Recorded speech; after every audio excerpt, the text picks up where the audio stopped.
welcome to the show.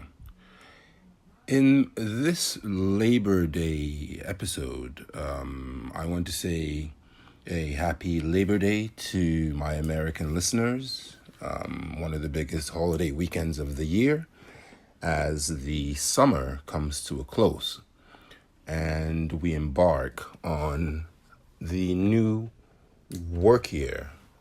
As everything goes back to the chaos that we know and love. Parents head back to work. Kids head back to school. And the weather begins to change.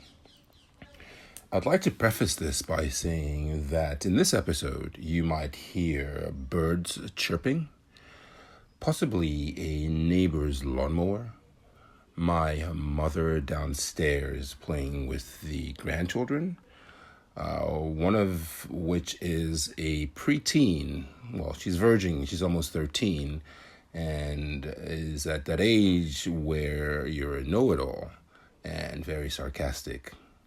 I remember those days. Plus the younger ones as well. So bear with me if you hear any noise in the background. But I wanted to bring you this episode anyway, so let's get to it.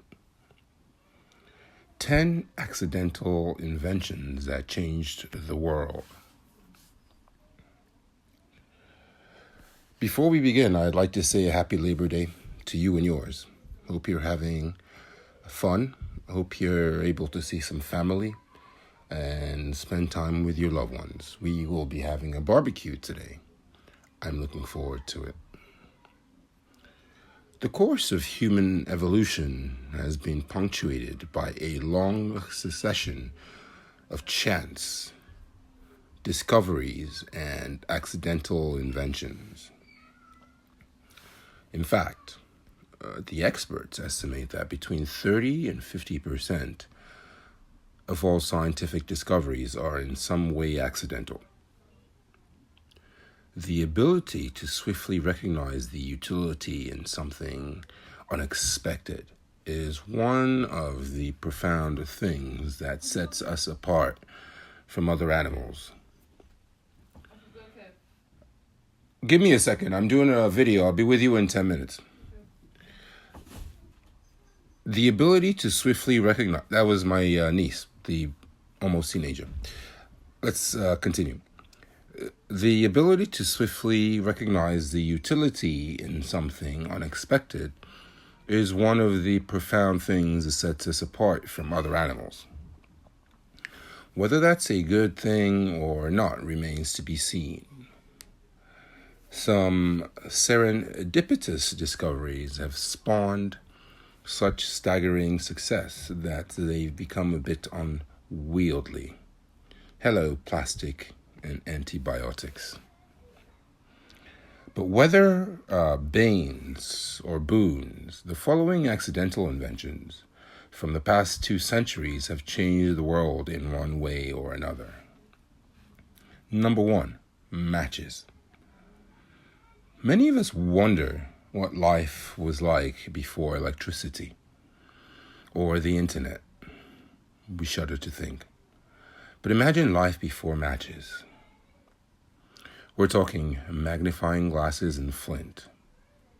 For those of us who like to create controlled flame from time to time with the strike of a match, we can thank a British pharmacist and his dirty mixing stick. In 1826, John Walker noticed a dried lump on the end of a stick while he was stirring a mix of chemicals. When he tried to scrape it off, voila, sparks and a flame. So jumping on the discovery, Walker marketed the first friction matches as friction lights and sold them at his pharmacy. The initial matches were made of cardboard, but he soon replaced those with 3-inch long hand-cut wooden splits. The matches came in a box equipped with a piece of sandpaper for striking. Sounds so familiar now, but revolutionary back in the day. Although advertised and advised to patent his invention, he chose not to because he considered the product a benefit to mankind. How altruistic, which didn't stop others from ripping off the idea and taking over the market share, leading Walker to stop producing his version. Wow.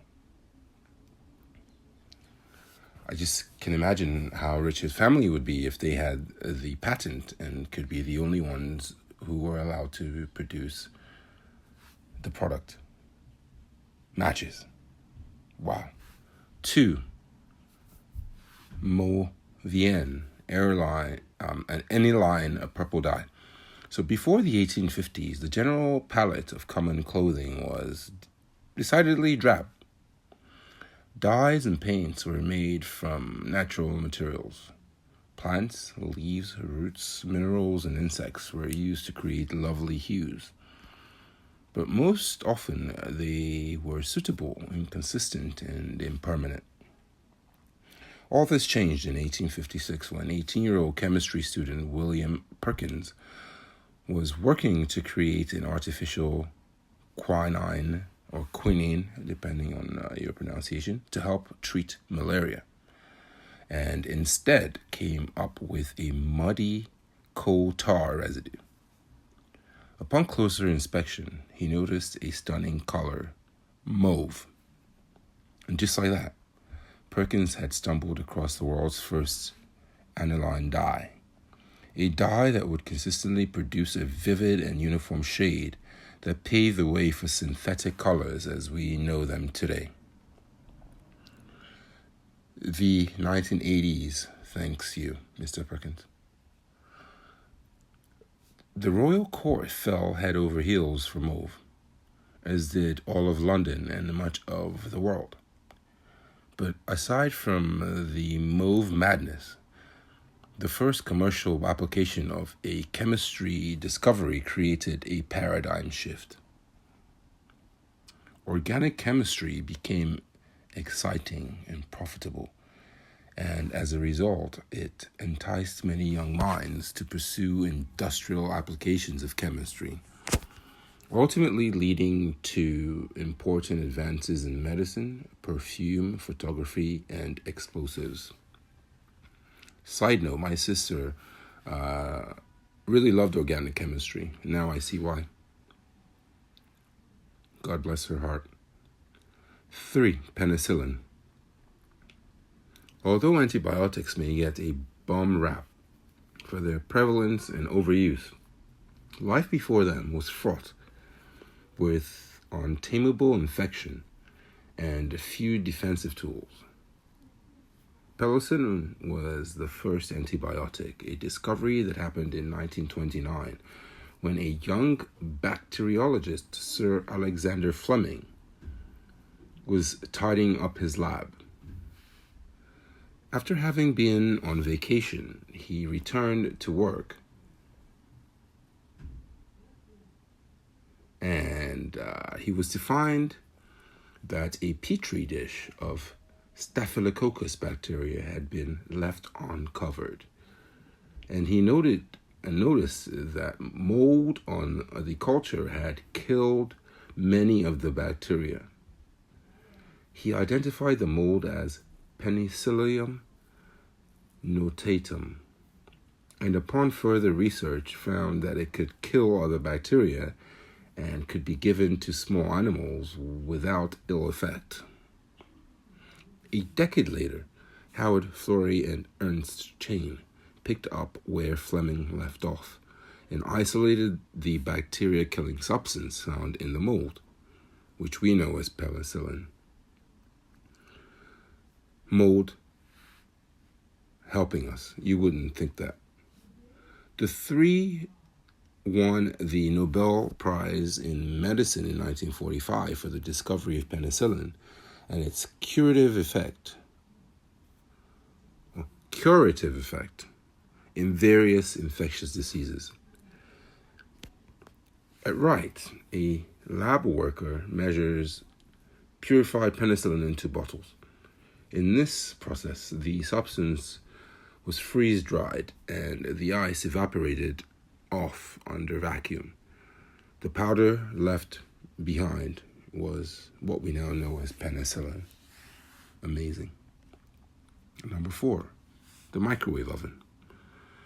Of all the newfangled ultra-mod sci-fi kitchen appliances of the future, few are as notable as the microwave oven.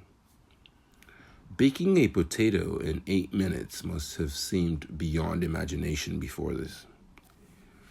The technology that promised to revolutionize the load on housewives everywhere, not to mention bachelors, was discovered in the 1940s when the U.S. company Raytheon was working on wartime magnetron tubes used in radar defense.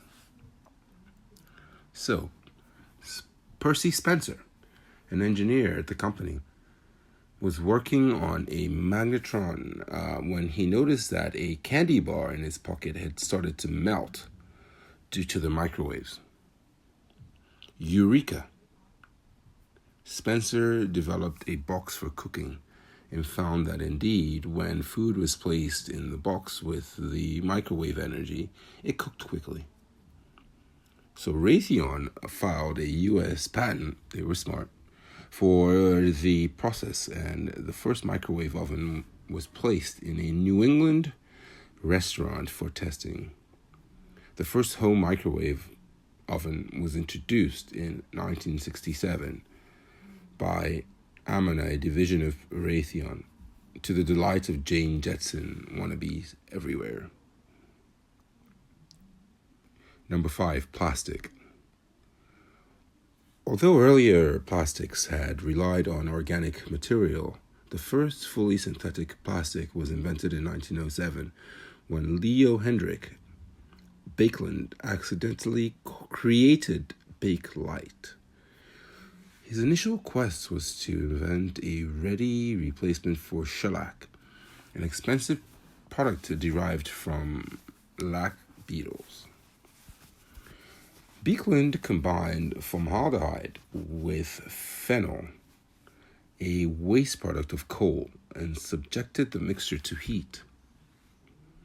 Rather than a shellac-like material, he inadvertently created a polymer that was unique in that it didn't melt under heat and stress.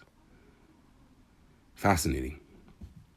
The new thermosetting plastic was used for everything from phones to jewelry to clocks. It was also the first synthetic material to really stand on its own. It wasn't used to mimic a natural material like ivory or tortoiseshell, ushering in a new era of new synthetic materials that has yet to subside. Number 6, potato chips. Always found this one fascinating. Behold the potato chip, or crisps as they're known in the UK. The salty, greasy, crispy wisp of tuber from which Americans dole out more than $7 billion a year. The life of the potato chip didn't start out as an accident, more of a prank. But its imminent success took its inventor by surprise. As legend has it, in 1853, Saratoga Springs restaurant cook George Speck Crumb was annoyed with the complaints of a wealthy patron who repeatedly returned his thickly cut French-style potatoes, a common preparation at the time, French fries. After the third return, the exasperated Crumb sliced the potatoes as thinly as he could, fried the daylights out of them, and covered them in what he assumed to be a prohibitive amount of salt. Much to his surprise and perhaps initial chagrin, the patron adored them and ordered another round. They quickly became the house specialty, and the history of snacking was changed forever. So much so, in fact, that a major study by Harvard University recently revealed that the potato chip is the number one reason for weight gain in the United States. But we can't blame chum for that. 7. X-rays. In 1895, a German physicist Wilhelm Conrad Röntgen was tinkering with a tube of cathode rays. The phosphorescent stream of electrons used today in everything from, you name it, televisions to fluorescent light bulbs, when he noticed that a piece of paper covered in barium platinocyanide began to glow across the room. He knew that the flickering he saw was not being created by the cathode rays, because they would not travel that far. Physics. Not knowing what the rays were, he named it X radiation, signifying the unknown nature. Upon further research, he discovered a host of materials transparent to the radiation, and that the rays could affect photographic plates.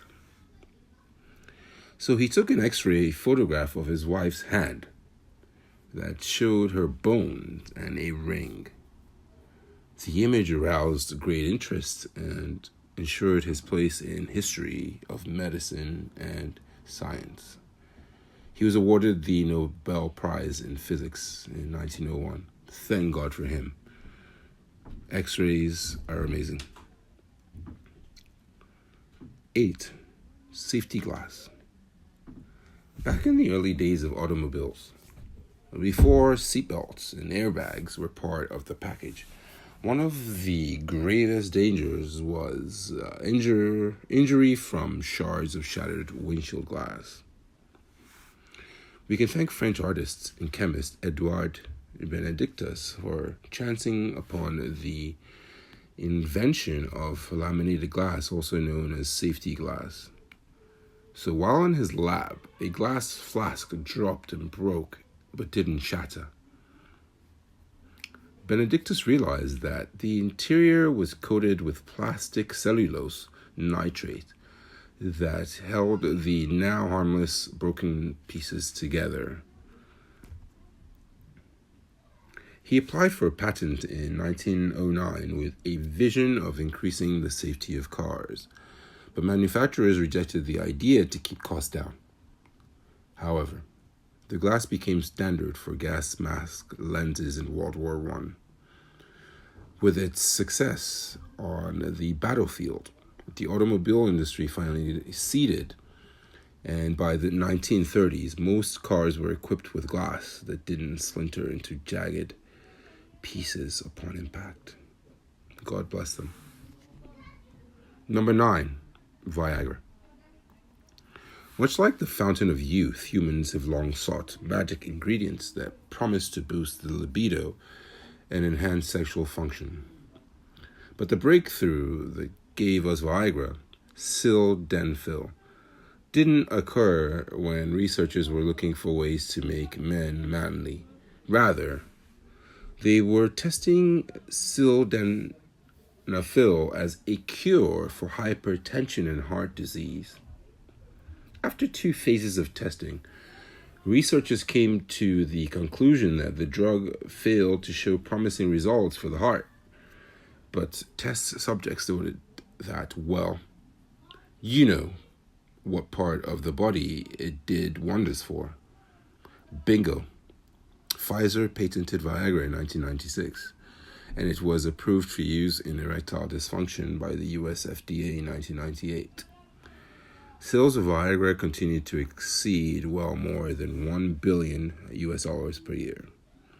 Bonus tip, researchers have also found that 1 milligram of sildenafil dissolved in a vase of water can make fresh cut flowers stand at attention for up to a week beyond their natural lifespan. Number 10, chocolate chip cookies. Not all chance discoveries came at the hands of scientists fiddling in labs.